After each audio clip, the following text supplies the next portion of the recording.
Good morning friends, my name is Kirti Garg और आज मैं आपके लिए लेके आई हूँ class second NCERT Rimjhim book की फर्स्ट चैप्टर की कविता जिसका नाम है ऊंट चला। तो बच्चों, अभी आपका जो फर्स्ट क्लास के एग्जाम है वो कंप्लीट हो गए होंगे और अब आपका 1 अप्रैल मतलब 1 अप्रैल से जो है आपका नया सेशन शुरू होने वाला है। तो इसी के साथ हम शुरू करते हैं एक प्यारी सी कविता के साथ आज का चैप्टर और आज की क्लास। आगे आपको सारा सिलेबस इसमें दिया जाएगा प्लेलिस्ट में, आप मेरे चैनल पर जाकर प्लेलिस्ट में देख सकते हैं। तो मैंने इसका सारा कोर्स जो है कवर करवाना है।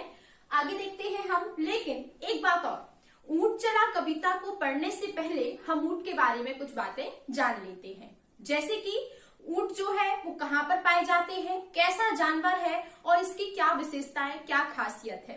वैसे आप में से बहुत सारे लोगों ने जो है ऊंट को जरूर देखा होगा, कुछ लोगों ने उसकी सवारी भी की होगी और कुछ लोगों ने उसकी सवारी का मजा भी लिया होगा।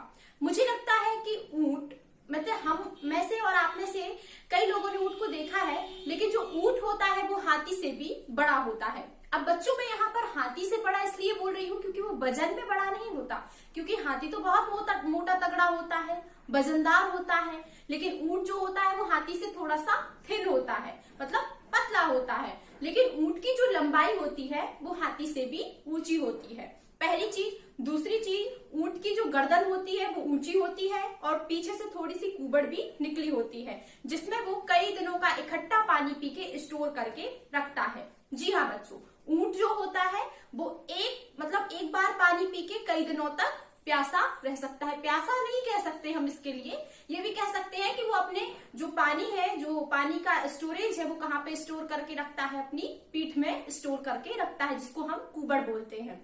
दूसरी बात हो गई। अब तीसरी बात पर हम आते हैं जो कि इस पोयम में बताई गई है, वो है ऊंट के जो पैर होते हैं वो गद्देदार होते हैं। ऊंट के पैर कैसे होते हैं? गद्देदार होते हैं, जो कि कहाँ पर? बालू में, मतलब रेत में, धंसते नहीं है। ऊंट के जब वो रेत में चलता है, रेगिस्तान में पाए जाते हैं ऊंट, तो क्या होता है? ऊंट के पैर होते हैं गद्देदार, जिसमें वो बालू में धंसते नहीं है। तो बहुत सारी बातें हमने ऊंट के बारे में जान ली है। चलिए अब हम पोयम से शुरुआत करते हैं और पोयम का नाम है, कविता का नाम है ऊंट चला। थोड़ा सा शुद्ध उच्चारण पर हम ध्यान देंगे यहाँ पर, क्योंकि एक एक शब्द हमें सही सही से पढ़ना है। ठीक है बच्चों। पार्ट 1 बिल्कुल फ्रेश टॉपिक हमने उठाया है। बुक खोल लीजिए, पेंसिल हाथ में ले लीजिए, क्योंकि मुझे लगता है कि जब तक आप अंडरलाइन करके नहीं पढ़ते हैं तब तक हमारी पढ़ाई जो है वो कैसी होती है? अधूरी। तो यहाँ मैंने पेंसिल कलर सिलेक्ट कर लिया है। अब हम पढ़ते हैं। तो हमारा टॉपिक है ऊंट चला। क्या नाम है? ऊंट चला। ऊंट चला अल्पविराम, अल्पविराम लगा है, ये कॉमा लगा है, इसका मतलब होता है थोड़ा सा रुकना। क्या होता है बच्चों? थोड़ा सा रुकना।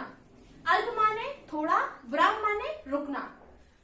ऊंट चला भई ऊंट चला, हिलता डुलता ऊंट चला।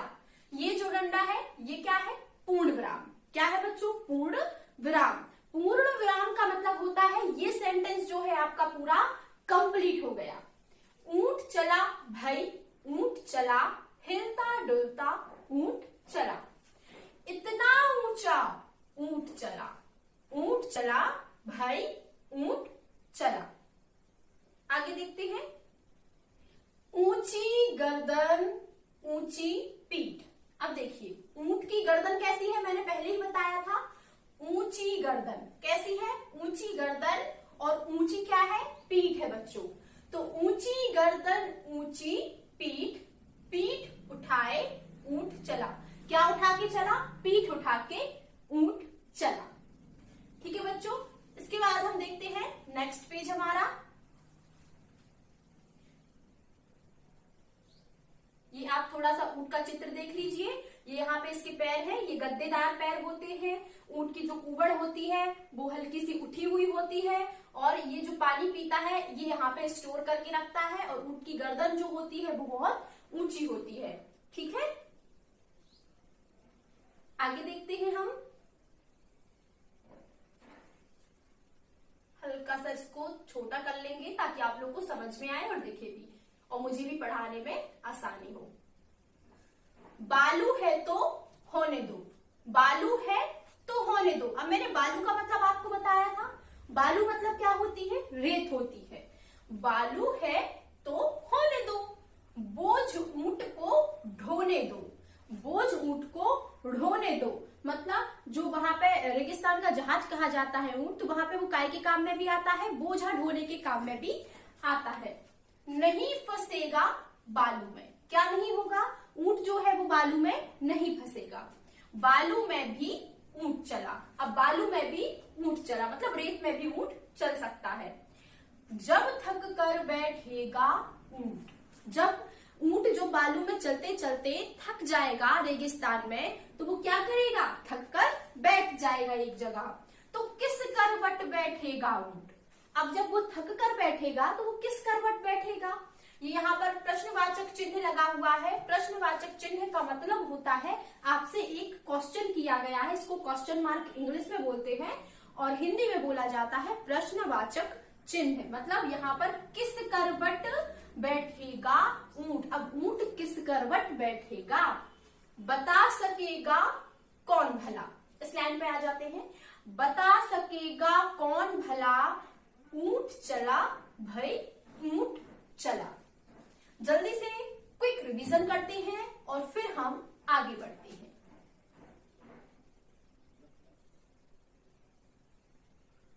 हमारी पोयम है ऊंट चला, ऊंट चला भाई ऊंट चला, हिलता डुलता ऊंट चला, इतना ऊंचा ऊंट चला, ऊंट चला भाई ऊंट चला। ऊंची गर्दन ऊंची पीठ, क्या है बच्चों, ऊंची गर्दन ऊंची पीठ, पीठ उठाए ऊंट चला। ये था हमारा पहला पेज जिसका हमने अभी रिवीजन किया। अब हम सेकेंड पेज देखते हैं रिवीजन के लिए। बालू है तो होने दो, बोझ ऊंट को ढोने दो, नहीं फंसेगा बालू में, बालू में भी ऊंट चला। जब थक कर बैठेगा ऊंट, किस करवट बैठेगा ऊंट, बता सकेगा कौन भला, ऊंट चला भाई ऊंट चला। ये थी हमारी पोयम ऊंट के बारे में कविता।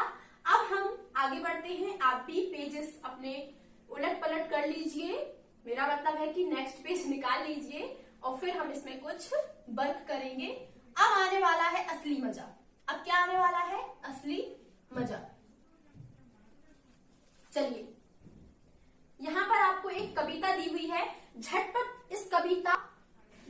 कविता पढ़कर मजा लो, झटपट कविता पढ़कर मजा लो। यहाँ मजा में आप देख रहे हैं यहाँ पे एक बिंदी लगी हुई है, तो इस जा को जा नहीं पढ़ना है, मजा नहीं बोलना है, मजा मजा।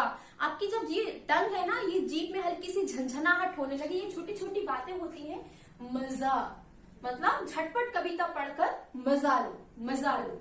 ठीक है, तो कविता बहुत ही प्यारी है और मुझे ये बहुत अच्छी लगी है। इसलिए अच्छी लगी है, ये मेरा फेवरेट टॉपिक है इस पूरे ही चैप्टर का, कि इसमें इन्होंने टंग क्लियर करने के लिए कुछ शब्द कुछ दिए हुए हैं जिनको आपको जल्दी जल्दी भी बोलना है और रीड भी करना है। और सबसे बड़ी मजेदार बात है कि इस कविता को हमें खुद नाम देना है, इसका शीर्षक हमें खुद बनाना है, टाइटल। कुछ ऊंट ऊंचा, पहले शब्द सुन लीजिए और मिलाते जाइए। कुछ ऊंट ऊंचा, कुछ पूंछ ऊंची, कुछ ऊंचे ऊंट की पीठ ऊंची। बच्चों देखना, कुछ ऊंट ऊंचा, कुछ पूंछ ऊंची, कुछ ऊंचे ऊंट की पीठ ऊंची। अब ये नीचे की लाइन क्या कह रही है, अब जल्दी जल्दी बोलकर देखो, जीभ लड़खड़ा गई ना। हाँ, कैसी लगी कविता, इस कविता को अपने मन से नाम दो और ऊपर दी गई जगह में लिख भी दो। सबसे पहले इसको आपको जल्दी जल्दी बोलना है और जल्दी जल्दी बोलते में अगर आपकी जीभ लड़खड़ा जाती है तो आपको बताना है कि हाँ मेरी जीभ लड़खड़ा गई। तो स्टार्ट करें साथ में, ओके। कुछ ऊंट ऊंचा, कुछ पूंछ ऊंची, कुछ ऊंचे ऊंट की पीठ ऊंची, कुछ ऊंट ऊंचा, कुछ पूंछ ऊंची, कुछ ऊंचे, देखो मेरी तो जीभ लड़खड़ा गई, कुछ ऊंचे ऊंट की पीठ ऊंची।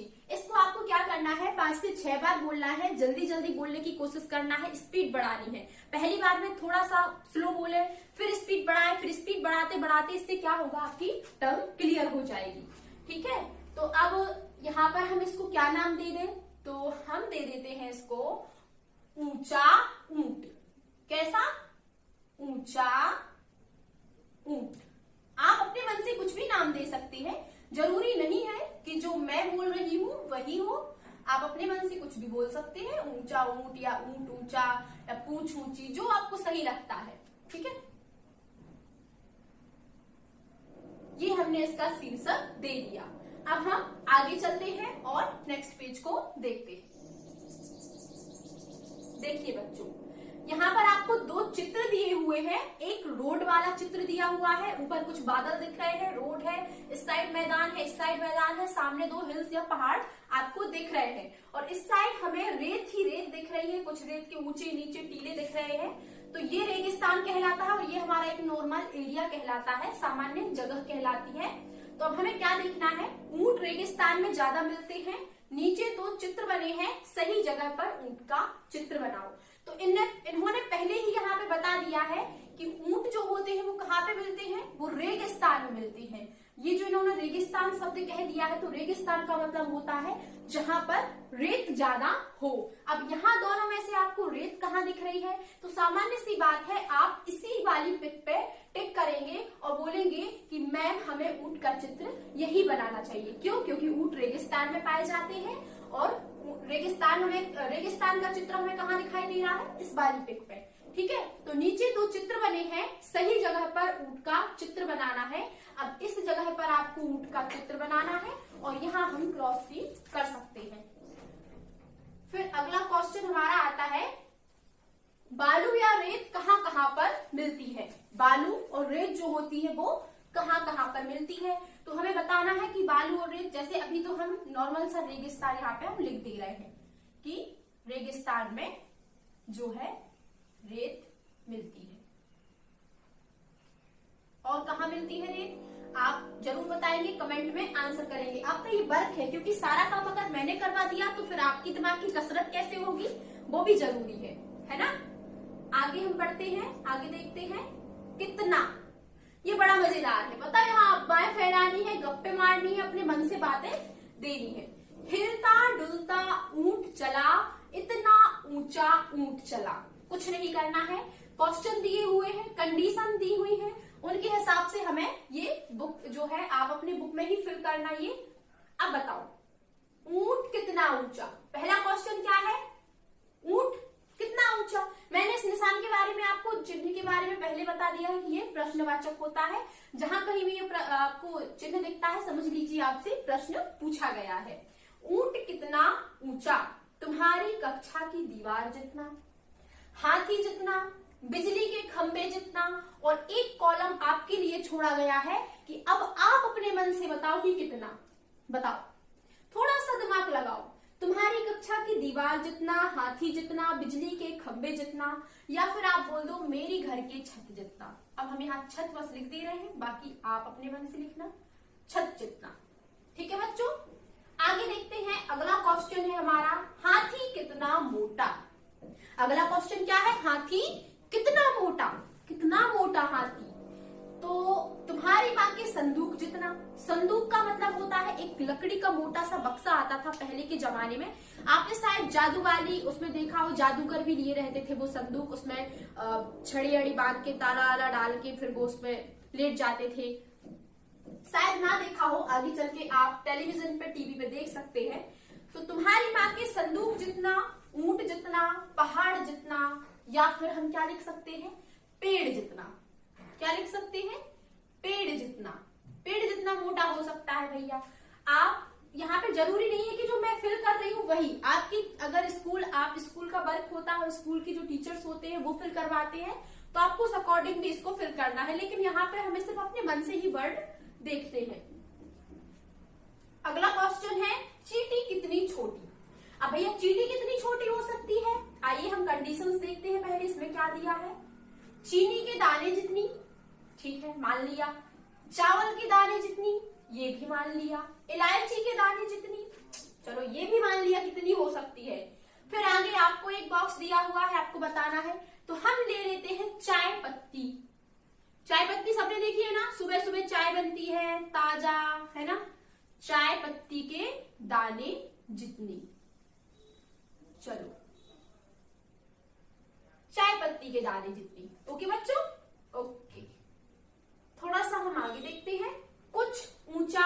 कुछ नीचा। ये यहाँ पे दिया हुआ है, ये बच्चा एक बना हुआ है जिसने अपनी आंखों पे पट्टी बांधी है। अब ये यहाँ पे ऐसे देख रहा है कि कुछ ऊंचा है कुछ नीचा है। जब भी हम चलते हैं तो आपको जो भी मतलब जिनकी आंखें नहीं होती हैं या फिर आप कभी भी आंख मिचोली खेलते हैं तो पट्टी बांध के देखिएगा, आप ऐसे ऐसे टटोल के हर चीज को चलते हैं कि कुछ ऊंचा है, फिर दीवार आ गई, फिर सीढ़ी आ गई, है ना, तो कुछ ऊंचा कुछ नीचा। चलिए देखते हैं, का नंबर पर हम आते हैं। ऊंट से ऊंची चीजों के नाम पर गोला लगाओ। ऊंट से ऊंचा क्या क्या हो सकता है तो हमें बताना है। पहले नंबर पे दिया हुआ है बछिया। बछिया का मतलब होता है गाय की छोटी सी बच्ची या गाय की छोटी सी बेबी गर्ल, हम बोल सकते हैं बेबी गर्ल, है ना। तो बेबी गर्ल मतलब उसकी बेटी, गाय की बछिया बोलते हैं उसको। अब बिजली के खंभा जितना, बिजली का खंभा क्या ऊंट से ऊंचा है? आम का पेड़ ऊंट से ऊंचा है? या तुम्हारी कक्षा की छत ऊंट से ऊंची है? या हाथी ऊंट से ऊंचा है? अब देखते हैं हम। हाथी तो हमने पहले बता दिया कि हाथी से भी ऊंचा होता है ऊंट, ठीक है। आम का पेड़ है तो हाँ, खंबा ऊंचा होता है मेरे अकॉर्डिंग। जो ऊंट होता है, ऊंट से बिजली का खंबा जो होता है वो ऊंचा होता है। इतना ऊंचा तो ऊंट नहीं होता कि बिजली के खंबे जितना पहुंच जाए, ठीक है। आगे देखते हैं, ऊंट के नीचे से क्या क्या निकल सकता है। अब देखो यहाँ फिर आपसे प्रश्न पूछ लिया गया है कि ऊंट के नीचे से क्या क्या निकल सकता है।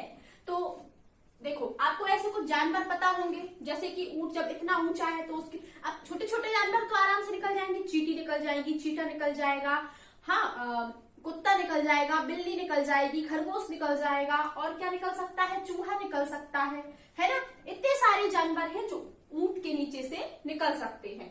किन किन चीजों की मदद से ऊंट पर चढ़ोगे? तो पहले तो हम पहले का आंसर कर लेना। पहले का आंसर हम लिख लेते हैं कुत्ता। यहाँ पे मैं जगह कम होने के कारण यहाँ लिख रही हूं।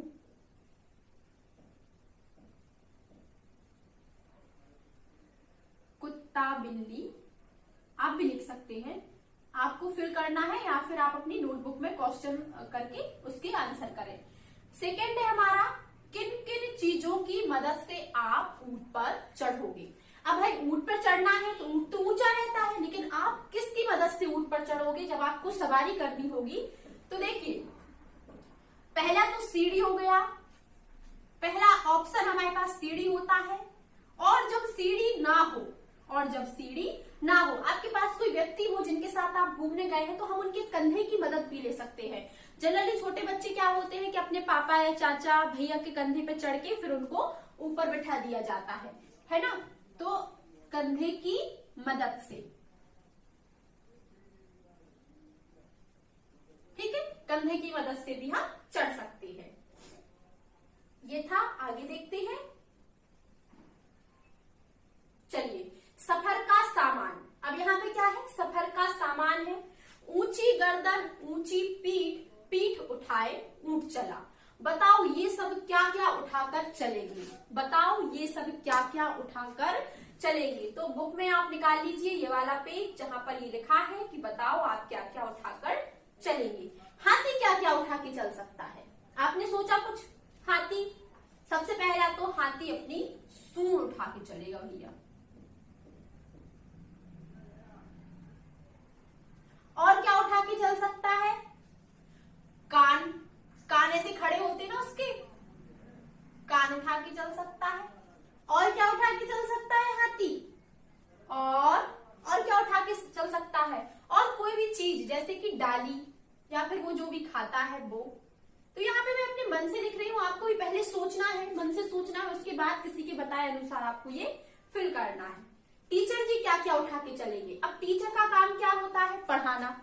तो सबसे पहले तो वो चौक ही उठाएंगे, उनको पढ़ाना है, क्योंकि टीचर जी चौक उठा के चलेंगे। अब चौक उठाई है तो चौक से जो लिखेंगे उसको साफ करने के लिए डस्टर भी उठा के चलेंगे।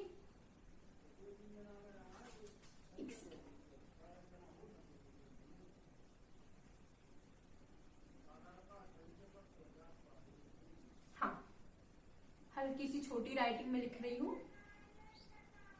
डस्टर। और आप पढ़ाने के लिए एक किताब भी उठाएंगे या फिर रजिस्टर, आप जो आपको सही लगे वो आप लिख सकते हैं। किताब उठा के चले। तो टीचर जी ने क्या क्या उठा लिया? चौक, डस्टर और किताब। पिताजी क्या क्या उठा के चलेंगे? अब हमारे जो पिताजी होते हैं वो क्या करते हैं, ऑफिस जाते हैं, और ऑफिस जाने से पहले वो क्या क्या उठाते हैं, सबसे पहले तो अपना टिफिन बॉक्स। अब टिफिन बच्चे बस नहीं ले जाते हैं, पापा लोग भी टिफिन लेके जाते हैं। टिफिन, अपना बैग, जो भी जिसमें वो अपना सामान रखे रहते हैं। यहाँ पर थोड़ा सा हल्का सा मिस्टेक हो गया है, इसको इरेज कर देते हैं।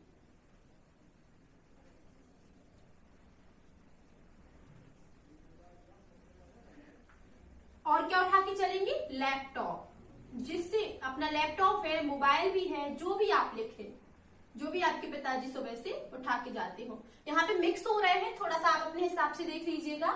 शेर, शेर क्या क्या उठा के चलेगा, शेर अपनी पूंछ उठा के चलेगा। शेर क्या उठा के चलेगा, शेर के पास क्या क्या रहता है, पूंछ, सिर, क्योंकि शेर शहंशाह होता है, जंगल का राजा होता है, तो वो सिर उठा के चलेगा और अपना शिकार उठा के चलेगा, जो भी उसको शिकार में खाना है। आगे चलते हैं, दादाजी क्या क्या उठा के चलेंगे हमारे, तो दादाजी अपना चश्मा उठा के चलेंगे। जो चीजें दादाजी को जरूरत होगी वो वही करेंगे। चश्मा के बाद वो पेपर उठा के चलेंगे, न्यूज़पेपर। यहाँ पर हल्का सा मिस्टेक हो रहा है लिखने में। न्यूज़पेपर उठा के चलेंगे, और क्या उठा के चलेंगे, अपनी लाठी उठा के चलेंगे। लाठी या चाय का कप, आप जो लिखना चाहें। ठीक है बच्चों, तो ये हमने लिख दिया। बताओ ये सब क्या क्या उठाकर चलेंगे। ठीक है, अब हमें यहाँ पे क्या करना है, अलग अलग घर, नीचे कुछ शब्द लिखे हैं, इन्हें बोलकर देखो। अब मिलते जुलते शब्दों को सही सही खानों में लिखो। जैसे एक सेकंड,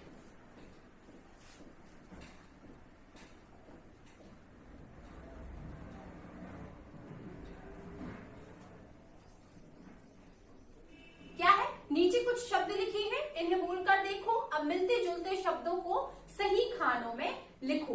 देखो यहाँ पे क्या लिखा है, झूठ लिखा है। क्या लिखा है बच्चों, झूठ लिखा है। सूट लिखा है, भला लिखा है, धंस लिखा है, हंस लिखा है, तब, कब, गला, आलू, चालू। ठीक है, तो देखो ऊंट, ऊंट के जैसा क्या है, झूठ है, और झूठ के जैसा क्या है, सूट है। क्या है बच्चों, सूट है।